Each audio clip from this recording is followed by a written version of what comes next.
Hi everyone, welcome to STD classes. तो friends, आज हम लोग बात करने वाले हैं सीटेट जुलाई 2024 जो आपका एग्जाम 7 जुलाई को है। ठीक है, फाइनल डेट है। आप सभी को पता होगा कि 7 जुलाई को आपका एग्जाम होगा। तो आज हम लोग बात करने वाले हैं कि कैसे आप सीटेट क्वालिफाई कर सकते हैं फर्स्ट अटेम्प्ट में। ठीक है, केवल एक ट्रिक आपको फॉलो करनी है, आपका सीटेट जो है वो क्वालिफाई हो जाएगा 100%। और जो बार बार फेल हो रहे हैं जितने भी कैंडिडेट, क्योंकि बहुत से ऐसे लर्नर हैं जिनका एक बार हो चुका, 2 बार भी जिन्होंने पेपर दिया, 3 बार भी पेपर दे चुके हैं, बट उनका पेपर जो है सीटेट क्वालिफाई नहीं हो पाया है। तो अगर आप बार बार फेल हो रहे हैं तो ये क्लास जो है, ये वीडियो जो है, इसको लास्ट तक जरूर देखिएगा, आपको 100% बेनिफिट होगा। और जो मैं आपको बताऊंगी, अगर आपने ऐसे ही फॉलो किया तो आपका सीटेट जो है वो सीटेट जुलाई क्वालिफाई हो जाएगा। तो इसको लास्ट तक देखिएगा। अगर साथ में चैनल पर पहली बार आए हैं तो वीडियो को लाइक करके चैनल को भी सब्सक्राइब कर लीजिएगा, ताकि आपको ऐसी ही क्लासेस मिलते हैं ना जो मतलब सीटेट से रिलेटेड होती हैं। आपको यहाँ पे सीटेट की क्लासेस भी मिलती हैं, साथ में बीपीएससी की भी क्लासेस मिलती हैं। बाकी टीचिंग से रिलेटेड जो अपडेट आती है आपको यहाँ से बता दी जाती है। तो हम लोग बात करने वाले हैं, आज का जो टॉपिक है वो सीटेट जुलाई जो है वो कैसे पास होगा। ठीक है, तो स्टार्ट करते हैं। पेपर 1 की पहले हम लोग बात करेंगे कि पेपर 1 में मतलब क्या कौन कौन से सब्जेक्ट है, आपको कैसे जो उसकी प्रैक्टिस करनी, क्या स्ट्रेटजी रहने वाली है। ठीक है, तो पहली बार में आपका सीटेट क्वालिफाई हो जाएगा। जैसे मैं आपको बताऊंगी, अगर आपने यही फॉलो किया तो आपका जो सीटेट है वो फर्स्ट अटेम्प्ट में क्लियर हो जाएगा। क्योंकि जो सीटेट जुलाई है वो इस बार का क्वालिफाई होना बहुत ही ज़्यादा ज़रूरी है, क्योंकि आपको वैकेंसी अच्छी खासी देखने को मिलेगी। यानी बीपीएससी में भी आपको वैकेंसी देखने को मिलेगी, बाकी DSSB की वैकेंसी आने वाली है, अदर स्टेट में भी वैकेंसी आपको निकल रही है। तो जब तक आपका सीटेट क्वालिफाई नहीं होगा आप कहीं भी अप्लाई नहीं कर पाएंगे। अब हम लोग बात कर लेते हैं, क्योंकि बहुत से ऐसे होते हैं कैंडिडेट जिनका 89 पे रहेगा, यानी एक नंबर अगर होता तो वो सीटेट क्वालिफाई कर लेते।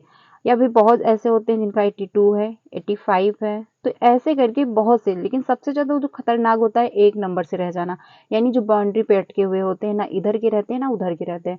ठीक है, तो ये जो है, क्योंकि एक नंबर भी अगर आपका रह गया तो आपको फिर से 6 महीने वेट करना पड़ेगा, 6 महीने फिर से प्रिपरेशन करनी होगी, फिर से एग्जाम देना होगा, तो सारा प्रोसेस आपको फिर से करना पड़ता है।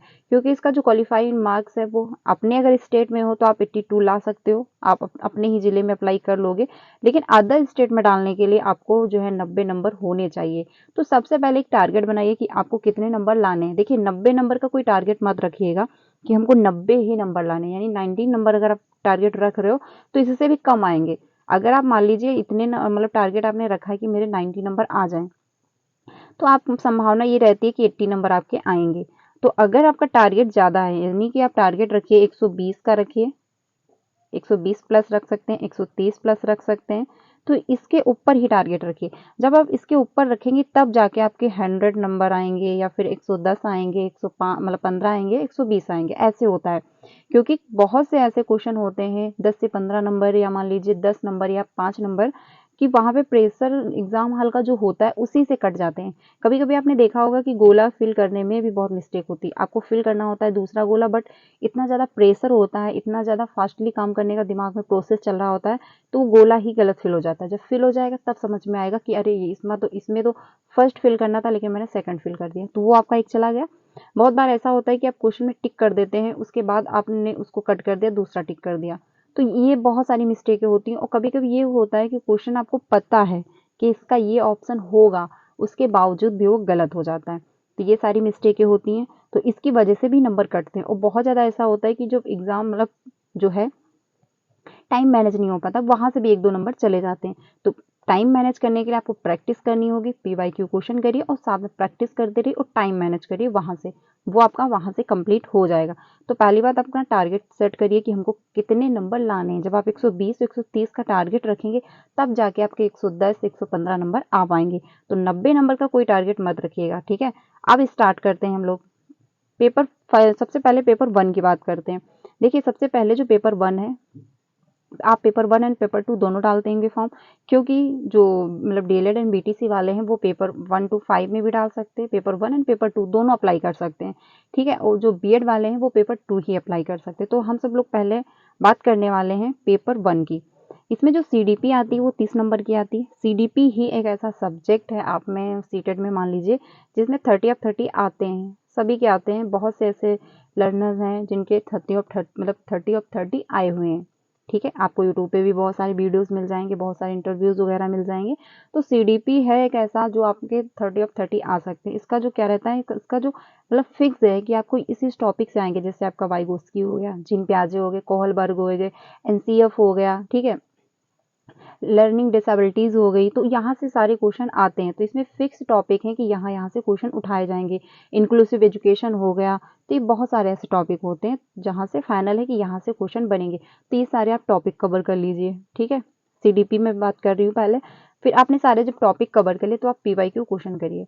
पीवाईक्यू जब क्वेश्चन आप करेंगे, मान लीजिए 2022 का जो ऑनलाइन एग्जाम हुए थे वो सबसे हार्ड माना जाता है।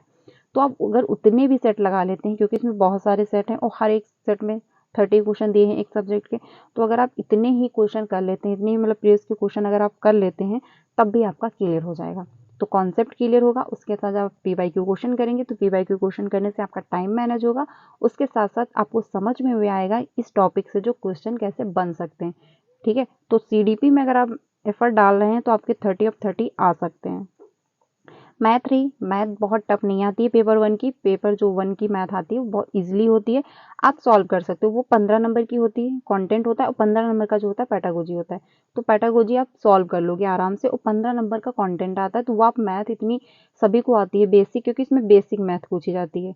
ये पेपर जो मतलब पेपर ही होता है 1 to 5 का, तो इसमें मैथ जो है बेसिक आती है, तो आप आराम से कर लोगे। और 15 नंबर की आपकी पेडागोजी होती है, वो भी आपकी हो जाएगी।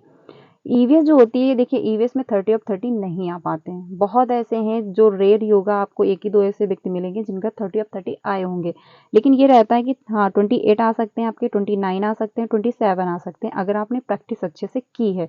तो इसके लिए आपको ईवीएस कंप्लीट करने के लिए पेपर 1 जो है, मैं पेपर 1 की ही बात कर रही हूँ, इसमें तो आपको क्लास 3rd एंड 5th की एनसीईआरटी जो बुकें आती हैं वो आपको फॉलो करनी पड़ेगी। अगर आप वो अच्छे से एनालिसिस कर लेते हैं, अच्छे से कंप्लीट कर लेते हैं, उसके बाद आप प्रीवियस के क्वेश्चन अगर लगा लेते हैं, तो आपको ये समझ में आएगा कि यहाँ से क्वेश्चन कैसे बन सकते हैं। और बहुत सारे ऐसे क्वेश्चन होते हैं जो बुक में मतलब टॉपिक नहीं इंक्लूड होते हैं, लेकिन आप जब क्वेश्चन करते हो तो वहाँ से समझ में आ जाता है। तो इसलिए प्रीवियस के क्वेश्चन बहुत ज़्यादा जरूरी होते हैं। अब कुछ लोग ये सोचते हैं कि अगर हम प्रीवियस के क्वेश्चन ही लगा लें, काफ़ी सारे सेट लगा डालें, तो क्या मेरा पेपर क्लियर हो जाएगा। देखिए आप 50% पेपर अटेंड कर लेंगे, प्रीवियस के क्वेश्चन से कर सकते हैं, क्योंकि बहुत सारा सीटेट जो होता है क्वेश्चन रिपीट भी करता है और बहुत ज़्यादा वैसे ही इंक्लूड करता है, बट थोड़ा सा घुमा देता है। लेकिन आप अगर आप सोच रहे हैं प्रीवियस के क्वेश्चन करके हम 100% सीटेट जो है पेपर अटेंड कर लेंगे, तो वो नहीं हो पाएगा। तो यहाँ पे दिक्कत होगी। लेकिन आपको 50% आपका जो है वो पेपर जो है पीवाईक्यू क्वेश्चन से कंप्लीट हो जाएगा। लेकिन आपको 100% पेपर को क्वालिफाई मतलब अटेंड करना है। अगर आप 100% करेंगे तभी जाके आपका सीटेट क्वालिफाई हो पाएगा।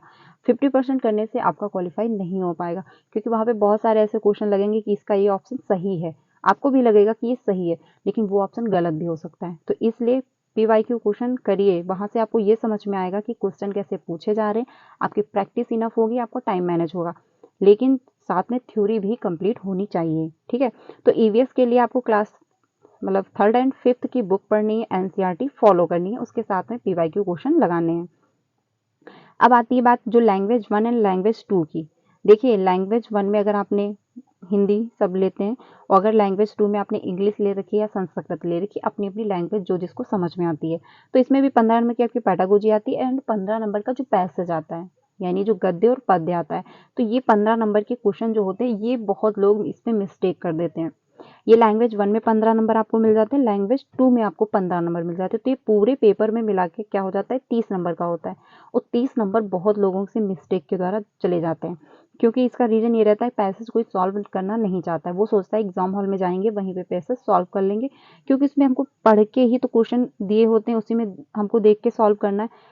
वो होता है, वो मतलब सभी को एक कॉन्फिडेंस लगता है कि हम सॉल्व कर लेंगे वहां पे जा करके, लेकिन ऐसा नहीं हो पाता है। तो पैसेज आपको हर दिन सॉल्व करना है, अगर आपके पास हर दिन टाइम नहीं है, क्योंकि अभी आपका जो सीटेड एग्जाम है 2 महीने हैं, ठीक है। अभी आपके पास 2 महीने, तो अगर आप हफ्ते में एक बार भी अगर सॉल्व कर रहे हैं पैसेज 1 लैंग्वेज का, लैंग्वेज 2 का पैसेज, तो आपका जो है 30 ऑफ 30 आ सकते हैं। इसमें ये होता है कि जब पैसेज आप सॉल्व करते हो तो आपको समझ में आता है कि हमको पैसेज को कैसे सॉल्व करना है, और उससे कॉन्सेप्ट बिल्ड हो रहा होता है। मतलब उससे आपके दिमाग में मतलब ये समझ में आ जाएगा कि हाँ यहाँ मतलब पैसेज जो है वो कैसे पूछे जाते हैं, हमको पैसेज को कैसे सॉल्व करना है, और टाइम भी वहीं से आपका बचेगा।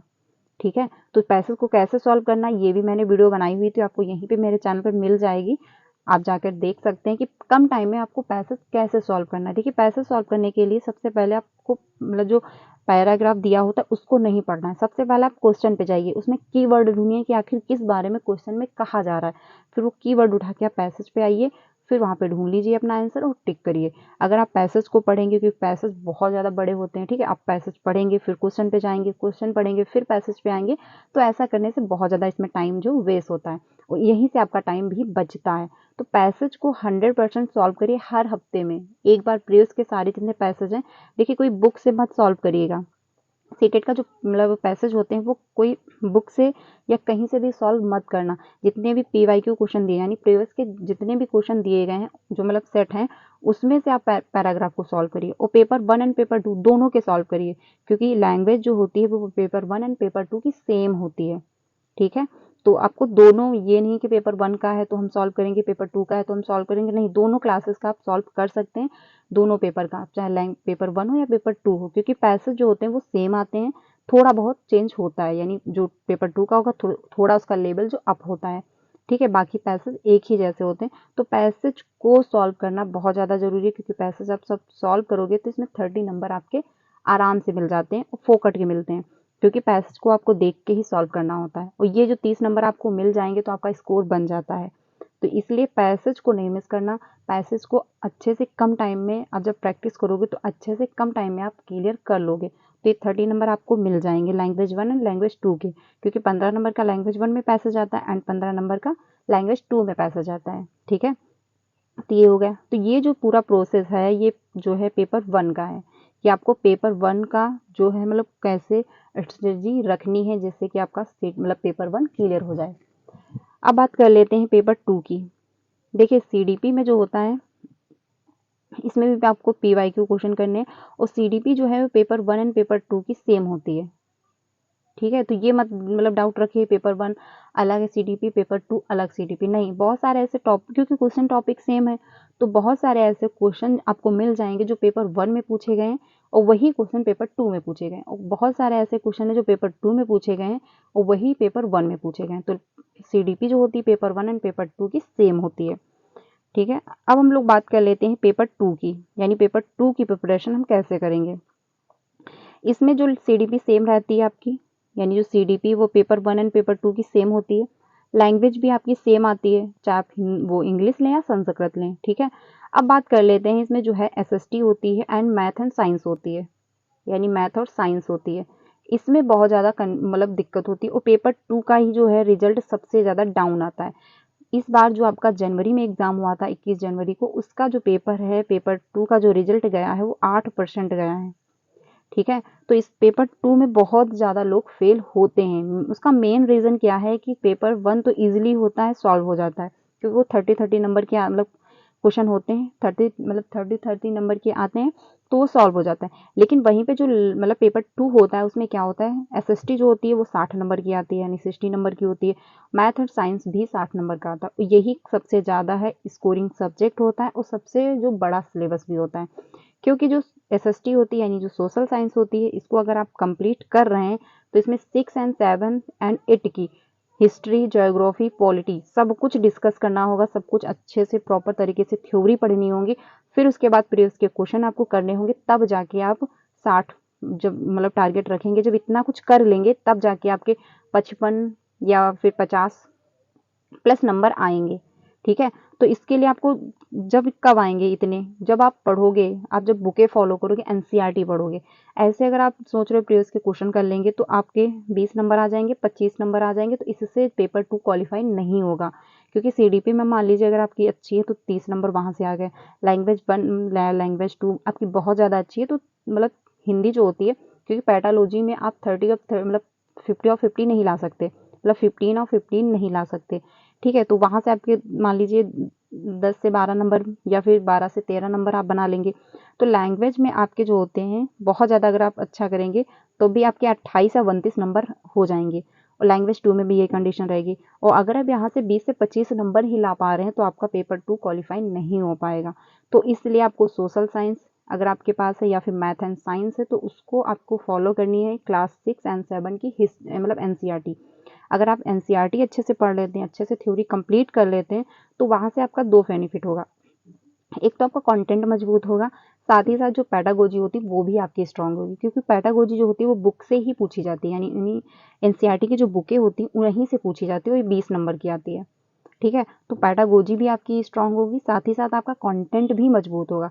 तो ये 60 नंबर जो हैं आपको वहीं से मिलेंगे, यानी जब आप अच्छे से 6, 7, 8 की एनसीईआरटी फॉलो कर लेंगे तो आपके 50+ नंबर आ जाते हैं, अच्छे से आ जाते हैं, अगर आप मेहनत कर रहे हैं और साथ में पीवाईक्यू क्वेश्चन आप अच्छे से कंप्लीट कर रहे हैं, मतलब अच्छे से एनालिसिस कर रहे हैं कि हाँ हमको कौन से टॉपिक से क्वेश्चन करने में दिक्कत हो रही है, कौन से टॉपिक से ज़्यादा क्वेश्चन पूछे जा रहे हैं। तो ये सब अगर आप एनालिसिस करेंगे तो आपको और अच्छे से समझ में आएगा। तो ये सारा प्रोसेस है, यानी अगर एसएसटी आपको पेपर 2 में 60 में अच्छे नंबर स्कोर करने हैं, तभी जाके आपका पेपर 2 क्वालिफाई होगा है। क्योंकि अगर आपने एसएसटी नहीं पढ़ी या फिर मैथ एंड साइंस ले रखी है, अगर आपने मैथ साइंस नहीं पढ़ी है तो आपका पेपर 2 क्वालिफाई नहीं हो पाएगा, इसको पढ़ना पड़ेगा। ठीक है, इसको पढ़ने का एक ही पर्पज है, मतलब एक ही रास्ता, 6, 7, 8 की आप एनसीईआरटी फॉलो करिए और साथ में प्रीवियस के क्वेश्चन करिए। अब बात कर लेते हैं एनालिसिस। देखिए, एनालिसिस करना बहुत ही ज़्यादा ज़रूरी है। अगर आपको आपने प्रीवियस के क्वेश्चन किए, फिर उसके बाद एनालिसिस करने के लिए आप एक कॉपी उठाइए, एक पेन उठाइए, कौन से टॉपिक से जहाँ मतलब एक आपने सेट लगाया, फिर उसके बाद आप देखिए कि आपके कितने नंबर आ रहे हैं। अगर आपके 100 नंबर आ रहे हैं तो आप खुश हो कि मेरे चलो 100 नंबर आ रहे हैं, मैं पास हो जाऊँगा। ज़रूरी तो नहीं है कि जो प्रीवियस के आपने जो क्वेश्चन उठाए थे, जो सेट उठाया था, वही आ जाएगा सेम एग्जाम हॉल में, ऐसा तो ज़रूरी नहीं है, ऐसा पॉसिबल भी नहीं है। तो जो मतलब 100 नंबर अगर आपके आए भी हैं, तो आप अब एनालिसिस करिए कि कौन से टॉपिक से ज़्यादा क्वेश्चन पूछे गए हैं और कौन से टॉपिक से आपने अच्छे से क्वेश्चन कर लिया है। ठीक है, कहाँ से ज़्यादा दिक्कत आई हुई है, कौन से टॉपिक से करने में समस्या है, कैसे हमको करना है। तो एनालिसिस करने से ये सब जो है आप एक कॉपी पे नोट करिए। जब आप एनालिसिस करोगे तो आप देखिए, जब खुद की कमियों को आप नोट करोगे कि हाँ कौन से टॉपिक से ज़्यादा क्वेश्चन पूछे गए, कौन से टॉपिक पे हमको दिक्कत आई है सॉल्व करने में, कौन सा टॉपिक कहाँ से घुमा के पूछा जा रहा है, तो ये सब जब आप नोट करोगे तो आपको समझ में आएगा कि हमको कौन से टॉपिक पे ज़्यादा मेहनत करने की ज़रूरत है और कौन से सब्जेक्ट पे हमको ज़्यादा मेहनत करने की ज़रूरत है। अगर मान लीजिए आपकी सीडीपी अच्छी नहीं है, तो आपको सीडीपी में अगर आपके 20 नंबर आ रहे हैं या 25 नंबर आ रहे हैं, तो आप फिर से एनालिसिस करिए कि हमको कौन से टॉपिक में दिक्कत आई है। जैसे जीन पियाजे से रिलेटेड क्वेश्चन है जो उसमें कन्फ्यूजन हुई है, या वाइगोस्की से रिलेटेड क्वेश्चन में कन्फ्यूजन हुई है, तो जब एनालिसिस करेंगे आप तो उसको फिर से आप थ्योरी को पढ़िए, आपको आप समझिए कि कहाँ पे मिस्टेक हमसे हुई है। जो आप फिर से करोगे तो आपको जो मिस्टेक हुई है, जो डाउट हुआ, वो आपका फिर से क्लियर होगा। ऐसे जब एनालिसिस करोगे तभी जाके आप जो है मतलब सीटेट क्वालिफाई कर पाओगे। अगर आप एनालिसिस ही नहीं करोगे तो आपको समझ में ही नहीं आएगा कि कहाँ पे हमको मिस्टेक हो रही है, क्योंकि सिलेबस बड़ा है, आप इसी के अंदर घूमते रह जाओगे। तो एनालिसिस करने से एक ये रास्ता निकल आता है कि आपको समझ में आता है कि आपको कहाँ पे आपके द्वारा मिस्टेक हो रही है, कहाँ पे आपको ज़्यादा मेहनत करने की ज़रूरत है और कहाँ पे हमको कैसे क्वेश्चन को डील करना है। तो एनालिसिस भी बहुत ज़्यादा ज़रूरी है। देखिए, जब आप 2 घंटे 2.5 घंटे का पेपर सॉल्व करने बैठते हैं तो 15 मिनट में एनालिसिस हो जाता है। तो 15 मिनट आप दे देते हैं तो आपका जो कॉन्सेप्ट है वो क्लियर हो जाएगा, आपको समझ में आएगा कि कौन से सब्जेक्ट पे हमको ज़्यादा मेहनत करनी है, कौन से सब्जेक्ट पे कम मेहनत करनी है। तो एनालिसिस करना भी बहुत ज़्यादा ज़रूरी है। तो अगर आप ऐसे फॉलो करते हैं, ठीक है, तो आपका सीटेट जो है वो जुलाई 100% क्लियर हो जाएगा। एक बार ऐसे ही फॉलो करिएगा, मैंने ऐसे ही किया था और मेरा फर्स्ट अटेम्प्ट में सीटेट क्लियर हो गया था। आपका भी हो जाएगा, आप एक बार ट्राई करिएगा। कमेंट में बताइएगा कि जो मैंने ये स्ट्रेटजी बताई है आपको समझ में आई, आपको अच्छी लगी या नहीं लगी। बाकी आपको क्लासेस जो हैं वो सीटेट पेपर 2 एंड पेपर 1 दोनों की मिलती हैं, तो इसको भी आप लोग ज्वाइन कर सकते हैं। पेपर 1 की जो क्लासेस मिलती हैं वो आपको 3 बजे मिलती हैं। इसमें हम लोग ईवीएस पैडागोजी पूरी कंप्लीट कर दी है, हिंदी पैडागोजी भी पूरी कंप्लीट हो चुकी है, सीडीपी के मैक्सिमम टॉपिक हो चुके हैं, हम लोग प्रैक्टिस कर रहे हैं, तो आप लोग ज्वाइन कर सकते हैं। साथ ही साथ जो पेपर 2 है उसकी जो क्लास मिलती है आपको 5 बजे मिलती है, उसमें हम लोगों ने क्लास 6 एंड 7 की पूरी हिस्ट्री कंप्लीट कर ली है, क्योंकि यहाँ पे हम लोग पहले थ्योरी कंप्लीट कर रहे हैं, उसके बाद हम लोग प्रीवियस के क्वेश्चन करने वाले हैं। तो क्लास 6 एंड 7 की पूरी हिस्ट्री कंप्लीट हो गई है, क्लास 8 की हिस्ट्री चल रही है, उसके चैप्टर नंबर 2 भी कंप्लीट हो चुके हैं, तो आप लोग ज्वाइन कर सकते हैं। अगर आप खुद से भी पढ़ना चाहते हैं तो आपको गूगल पे पूरी एनसीईआरटी बुकें मिल जाती हैं, आप वहाँ से भी पढ़ सकते हैं। ठीक है, तो आप ऐसे ही फॉलो करिएगा। देखिए, पेपर 2 क्वालिफाई करना है तो आपको एसएसटी पढ़नी पड़ेगी, या फिर अगर आपने मैथ साइंस ले रखा है तो मैथ साइंस के लिए भी आपको 6, 7, 8 की एनसीईआरटी फॉलो करनी पड़ेगी, तभी आपका सीटेट जो है वो पेपर 2 क्लियर हो पाएगा, क्योंकि 40 नंबर कंटेंट होता है, 20 नंबर की पेडागोजी होती है, वो आपकी बुक से ही कंप्लीट होगी, और यही 60 नंबर का फिर स्कोरिंग होता है पेपर 2 का। इसको पढ़ना बहुत ज़्यादा पड़ता है, क्योंकि 6, 7, 8 की आप पूरी बुकें पढ़ते हैं तब जाके आपके 40 नंबर कंप्लीट होते हैं। ठीक है, तो ये अगर आप ऐसे ही फॉलो करेंगे तो आपका मतलब सीटेट पेपर 2 और पेपर 1 दोनों क्वालिफाई हो जाएगा। तो आज के लिए बस इतना ही, क्योंकि अगर आपको ये स्ट्रेटजी अच्छी लगी हो तो इसको एक बार फॉलो जरूर करिएगा। जितने भी कैंडिडेट, बहुत ऐसे लर्नर हैं जिनके 2 से 3 बार पेपर अटेंड कर चुके हैं, उनका पेपर जो है सीटेट 1 एंड सीटेट 2 क्वालिफाई नहीं हो पाया है। क्योंकि इसमें दिक्कत क्या रहती है, अब जो सीटेट क्वेश्चन पूछ रहा है उसका पूछने का लेवल बहुत ज़्यादा हाई है। यानी पहले जो क्वेश्चन आते थे वो 2 से 3 लाइन में खत्म हो जाते थे, बट अब क्या हो रहा है, 2 से 4 लाइन के क्वेश्चन होते हैं, फिर 2 से 3 लाइन के जो है ऑप्शन दिए जाते हैं, यानी जो ऑप्शन उसके होते हैं, फिर उसके बाद दिया जाता है कि 1 2 सही है या फिर 2 मतलब 2 और 4 सही है या फिर 3 और 4 ऑप्शन सही है। तो ऐसे पूछे जाते हैं, उसमें टाइम लगता है। और साथ ही साथ जो अदर्शन एंड रीजन के क्वेश्चन पूछे जाते हैं, और अदर्शन एंड रीजन के 4 से 5 क्वेश्चन हर बार आते हैं। अभी आपका जो जनवरी में एग्जाम हुआ था उसमें भी 4 से 5 क्वेश्चन आए हुए थे अदर्शन एंड रीजन के, और वो काफ़ी टाइम लेते हैं, क्योंकि उसमें ये रहता है आपको देखना है अदर्शन सही है, फिर उसको देखना है आपका रीजन सही है, फिर ये दोनों एक दूसरे के लिए सही है या फिर एक दूसरे की व्याख्या कर रहे हैं या नहीं कर रहे हैं, तो उसमें टाइम लगता है। तो ये सब आएगा आपका प्रैक्टिस से, आपको प्रैक्टिस करनी होगी। पहले आप थ्योरी कंप्लीट कर लीजिए, क्योंकि अभी आपके पास 2 महीने हैं।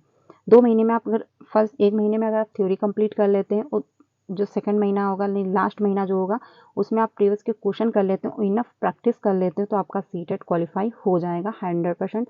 बाकी आप ऐसे ही फॉलो करिए, जब आप टेस्ट के क्वेश्चन करिए उसके बाद एनालिसिस जरूर करिएगा, कौन से टॉपिक पे आपको दिक्कत आई है, कौन से सब्जेक्ट में आपके नंबर कम है। जैसे आपके मैथ में कम है तो कौन से टॉपिक पे आपको समस्या आई हुई है, पेडागोजी में दिक्कत आ रही है, फिर कंटेंट में दिक्कत आ रही है, ईवीएस है तो ईवीएस में नंबर क्यों कम है, बुक से रिलेटेड टॉपिक मतलब कंटेंट से रिलेटेड जो है उसमें दिक्कत आई हुई है, नंबर कम है, या फिर पेडागोजी में दिक्कत है।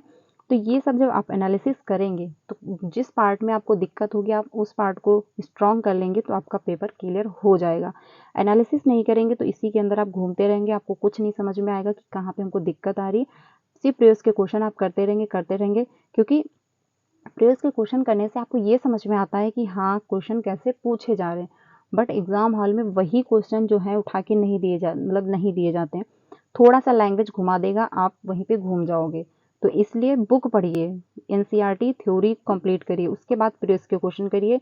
जब आपके कॉन्सेप्ट क्लियर होंगे, मान लीजिए अगर आपने बुक पढ़ रखी है, बुक पढ़ने के काफ़ी बेनिफिट ये रहते हैं कि अगर आपने बुक से कोई टॉपिक पढ़ा है तो उससे रिलेटेड आपको सारी चीज़ें उसमें इंक्लूड रहती हैं, और अगर आपने उसी से रिलेटेड क्वेश्चन किए हैं तो सिर्फ आपने क्वेश्चन कर लिए, बाकी आपको आगे पीछे का कोई आइडिया नहीं है। बस हाँ आपको पता है कि जो सामाजिक सांस्कृतिक सिद्धांत किसने दिया, वाइगोस्की ने दिया, बट उससे रिलेटेड क्या दिया गया है, उसमें उन्होंने कहा क्या है, तो वो आप बुक के ही द्वारा पढ़ पाओगे। और अगर वही क्वेश्चन घुमा दिया गया तो वहाँ पे दिक्कत होगी। ठीक है, तो जैसे कि मतलब जो डेवलपमेंट है वो कंटिन्यूअस प्रक्रिया, सभी जो जितने भी मनोवैज्ञानिक है सब यही मानते हैं कि जो डेवलपमेंट है वो कंटिन्यूअस प्रक्रिया है। लेकिन वहीं पे वो पियाजे जी जो है वो कहते हैं मतलब डेवलपमेंट जो है वो कंटिन्यूअस प्रक्रिया नहीं है, वो डिसकंटिन्यूअस है, उन्होंने डिसकंटिन्यूअस बताया। तो अब जब आपने पियाजे की थ्योरी पढ़ी ही नहीं है तो आप कहाँ से कर लोगे। और ये जो है क्वेश्चन हर बार आता है कि जो डेवलपमेंट है वो कंटिन्यूअस प्रक्रिया है, पियाजे के अनुसार क्या है, तो पियाजे के अनुसार डिसकंटिन्यूअस प्रक्रिया है। तो ये बहुत सारे जो मतलब छोटे छोटे पॉइंट हैं इनको क्लियर करना है, और यहीं से फंस जाते हैं क्वेश्चन। लैंग्वेज थोड़ी सी घुमा देगा, क्वेश्चन आपका 1 नंबर चला जाएगा। तो बाकी प्रीवियस के जब क्वेश्चन करिए तो सबसे इम्पोर्टेंट क्या है कि आप क्वेश्चन को लास्ट तक जरूर पढ़िए। लास्ट तक पढ़ने का ये मतलब है कि अगर आपने 1-2 लाइन पढ़ ली, आपको लगेगा स्टार्टिंग में क्वेश्चन पॉजिटिव है, आप पॉजिटिव आंसर देख के चले जाएंगे, लेकिन लास्ट में अगर नहीं लिख दिया गया है तो क्वेश्चन जो है वो तुरंत घूम जाएगा, उसका आंसर भी तुरंत चेंज हो जाएगा।